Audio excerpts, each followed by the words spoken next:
Imagine losing your main striker right in the middle of preseason, and at the same time seeing the club completely change its transfer strategy. Well, Toon Army, there's a bombshell coming, and it could change everything in Newcastle United's attack. But hold on, before we get to the big story, the one in the title and thumbnail, about a potential direct replacement for Isak, we've got two other important updates you need to know about. So stick with me until the end, because not only will you understand exactly what's going on behind the scenes, but you'll also be able to decide, is the club on the right path or just playing catch-up? But first, just a quick word. Remember those Chelsea fans who said this channel wasn't growing because our fan base is too small? Well, they've started to go quiet because our numbers are going UP. So let's keep pushing. If you love Newcastle and want to shut them up once and for all, hit that subscribe button right now. It doesn't cost a thing, but it sends a message. Let's hit 1,000 subscribers together and show them what the Black and White Army is all about. News 1. Elanga's slow start and Howe's plan. Let's kick things off with one of the topics that really stirred the fan base in recent days, Anthony Elanga's debut in a Newcastle United shirt. The club made a big bet.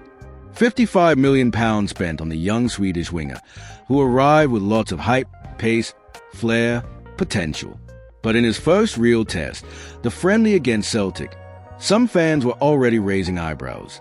The performance was quiet, no real standout moments, and part of the fan base started to ask, was he really worth all that? But calm down. According to manager Eddie Howe, this early reaction needs to be taken with a grain of salt. And he made sure to explain exactly what happened. To begin with, Elanga came on in a tough spot. The team were already 2-0 down when he stepped onto the pitch, meaning the rhythm of the game had changed. Newcastle were disorganized, and Celtic had control. It's hard for any player to shine in that scenario. On top of that, Elanga is still in the middle of adapting. He arrived not long ago. He's still getting to know his teammates, understanding Howe's tactical style, and settling into the environment. And as the boss himself said, that takes time. Howe was crystal clear when he said, Elanga's got quality. He's quick, exciting, full of potential, but is still learning how we play. That doesn't happen overnight. So basically, the gaffer not only defended the lad, he also asked the fans for patience. More than that, he guaranteed Elanga is going to grow a lot over the course of preseason, and he won't have to wait long for his next chance. This Sunday, Newcastle face Arsenal in Singapore, a much tougher opponent, in a more intense atmosphere, and Howe is expected to make some tactical tweaks, including more minutes for Elanga. But let's be clear, Newcastle's preseason prep is still far from ideal. Howe admitted he wished he'd had the full squad from day one, but international call-ups and transfer dealings have got in the way.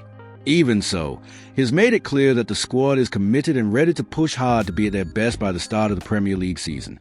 So if you saw Elanga and felt let down, take a deep breath. Howe's playing the long game. The talent is there, the investment's been made, and now it's just a matter of time before this new signing truly kicks into gear. Stay tuned. The next few matches will show us whether Elanga is really ready to step into a starring role, or if he still needs a bit more time to win the fans over for good.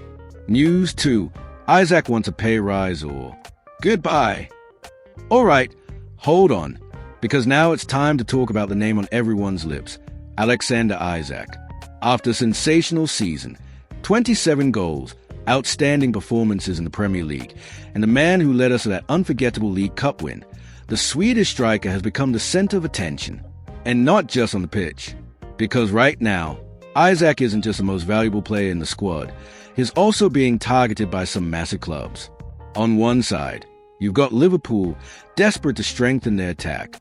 On the other, Al Hilal from Saudi Arabia, ready to put crazy money on the table. And both clubs have already made contact with his representatives. But here's the thing, the biggest problem isn't even what's coming from the outside. It's what Isak himself is asking for. According to TalkSport, the number 14 has demanded a new contract, with a wage of £300,000 a week. Yeah, you heard that right. That would smash Newcastle's current wage structure and completely shift the financial balance of the squad. The board is on high alert. The request is on the table, but no decision has been made yet. Giving in to Isak's demands could set off a chain reaction, with other players asking for the same. But on the flip side, losing our top striker right now will be devastating. And manager Eddie Howe, who's already said publicly that he wants Isak to lead this project, made a surprising move. He left Isak out of the friendly against Celtic. The reason? According to Howe himself, it was the transfer rumors, the behind-the-scenes pressure, and the risk of distraction. He said that, under the circumstances, it was better to give Isak a break until things calmed down.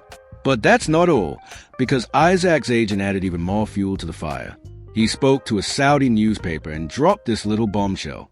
We're studying all available options. The next step could happen very soon. So yeah, things just got real. The next match, against Arsenal, in Singapore, could be crucial. Will Isak be on the pitch? Or will he stay out again, adding even more to the rumors of a possible exit? The fans are watching, and they're worried. Because this isn't just about money anymore.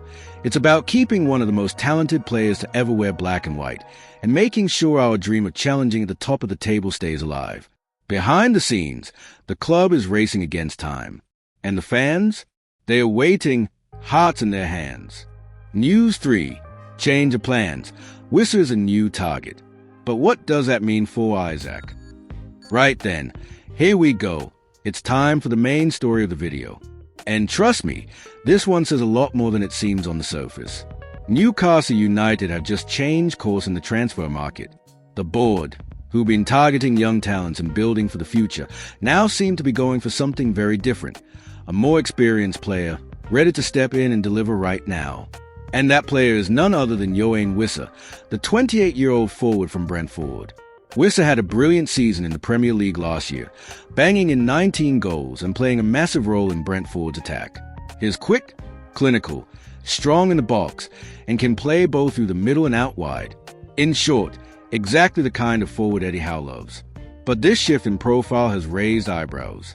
After all, Newcastle have built a reputation over the past few years of going after young and promising players like Botman, Gordon, Elanga, Livramento, Isak, and now we're being linked with a striker who's nearly 30?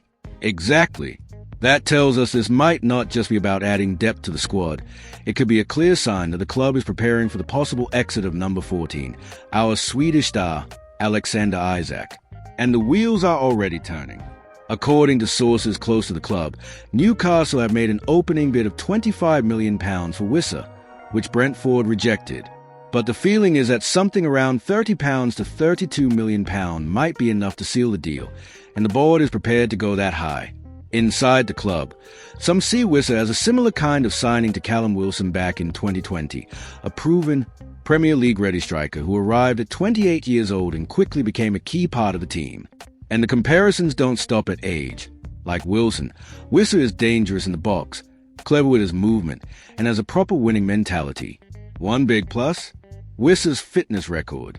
It's far more reliable than Wilson's. He only missed 6 games last season, which shows he can handle the pace and physicality of the Premier League. Add to that his tactical flexibility, the fact he can play anywhere across the front three, and you've got a manager's dream. Howe loves players who can adapt, switch positions mid-game, and slot in exactly where needed. But here's the big question. Is Wissa coming in as backup or as a replacement? If Isak does leave, whether to Liverpool, Al Hilal, or one of the other giants being linked, then Wissa would arrive with huge pressure on his shoulders to match the output of one of last season's best forwards. And if Isak stays, will he accept direct competition for his place? Make no mistake, Wissa isn't being targeted just to make up the numbers. He's coming to fight for a starting spot. And that could shake things up in the dressing room, especially if the club decides not to meet Isak's demand for a pay rise. The truth is, this transfer window is still wide open. The board have been quick and decisive so far, and everything can change in a flash. In the meantime, fans are caught in two minds, excited about a potential big new signing, and worried about the possible departure of one of the club's newest icons.